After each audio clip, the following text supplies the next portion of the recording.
This is Frank Goss with SGTV. Outdoors or in studio, the sketch was the first effort of American Impressionists of the late 1900s. The artist would lay out a scene, make decisions about scale, composition, narration. It is not a photograph. It is the artist at work, and much is evident about the artist: dexterity, acuity, perception, control, and artistic skill. Colin Campbell Cooper traveled throughout his professional life. His luggage always contained painting materials, canvas, oils, brushes, but he also carried pads, pencils, crayons, and watercolors.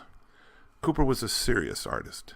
Day by day he recorded his images in sketchbooks, sometimes in pencil, sometimes in pen, constantly studying his own recordation.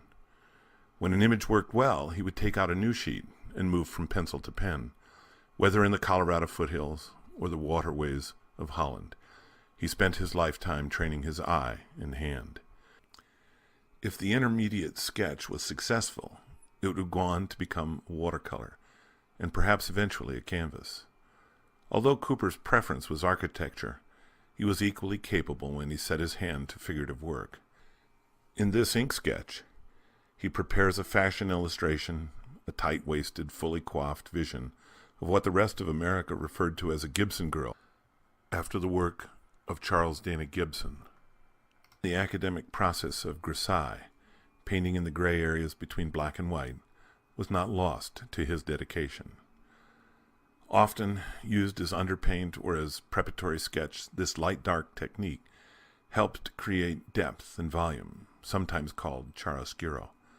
Though perhaps a sketch, Cooper thought of it as a finished work and signed and dated it. When he chose to use color, he sometimes continued to draft rather than employ a brush, as can be seen in this sketch skyline of New York, where he blocks out his composition and generalizes his color. In this radiant church interior, Cooper employed watercolor and gouache.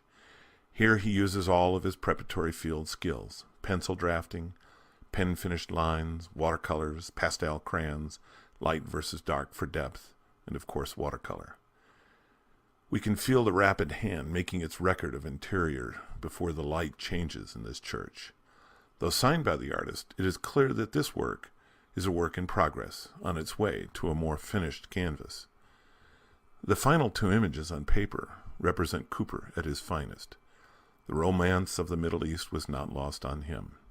The same confident, rapid stroke is apparent in this watercolor of a village.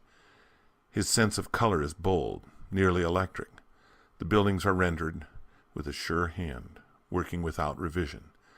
His comfort in expressing architecture is evident. It's no wonder that Gerald Ackerman chose to include this piece in the landmark publication American Orientalist. Finally, we see Cooper completely resolved in this Mideastern masterpiece. Garden is lush, structures fabulous, figures at ease, fountain refreshing. An artist employs his skills in a radiant view of a captivating, far-off world. In this exhibition of Cooper's works on paper, it is evident that he is one of America's finest impressionists. Paper Sketches by Colin Campbell Cooper is on view through January 3rd.